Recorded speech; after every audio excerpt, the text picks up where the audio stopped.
And a time where I felt that I was I think both racially and religiously discriminated was a time when I was traveling to Tanzania in the airport with my sister. So we were getting our passports and boarding passes checked. So they told us to stand aside when everyone else who was had the same boarding pass went straight. So we were told to go aside. They asked us a few questions, like questions that really were irrelevant. I did feel kind of, I mean, I was only 15 at the time, so it was kind of like I felt like I was targeted.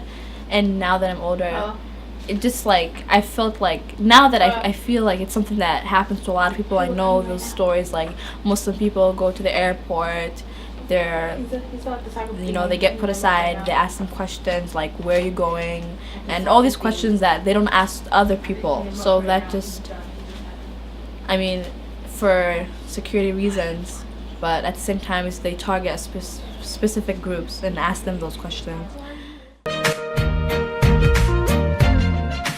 So when I went to middle school, that's when people started questioning me, like in my classrooms. Other classmates would question me, like, and sometimes I used to feel like they were mocking me at sometimes, like they're trying to make fun of me, like, do you wear your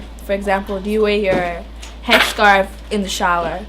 And sometimes it would just aggravate me, like, and I would retaliate by saying things that are kind of mean, like, do you guys wear your clothes in the shower? So it doesn't really make sense. So, like, basically I would say that coming from, this perspective of a Muslim American teenager, I have misinformation that all the headscarf are oppressed or they're forced to wear the headscarf, or that they have no freedom in general, like, because we wear the headscarf, everything else is supposed to be cut off from our lives, such as having fun. Most people would think that we're just like alienated from the normal American lifestyle that most teenagers have, like, hang out with friends and so on. I feel like I'm targeted, but not to the extent like, I'm famous as being a terrorist. The Muslims, mainly in the U.S., we're pretty much targeted as a group of people.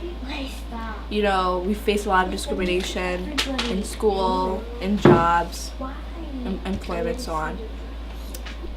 I mean, this information was, to be honest, was brought by the media. They wouldn't show how the Muslims feel about the whole issue of, like, how Muslims are being targeted or, were treated unjustly and so on, but they would just show, like, on the side of the Americans that they feel it's okay to, like how in Florida there was a pastor who would burn Qurans, so they would just show his point of view, like, oh, I'm burning the Qurans because I feel like Islam has done, like, unjust to me, like September 11 and so on. So they just show the point of view from the people who are not being targeted, but they're the ones who choose to target Muslims. But you never hear a Muslim on CNN explaining his point of view of how he feels like he's being oppressed in the U.S. That doesn't usually happen. You don't, like, in CNN and Fox 9, you would never see a Muslim man or woman, like, explaining his point of view of how the U.S. government has made them as second-class citizens, even though most of them are,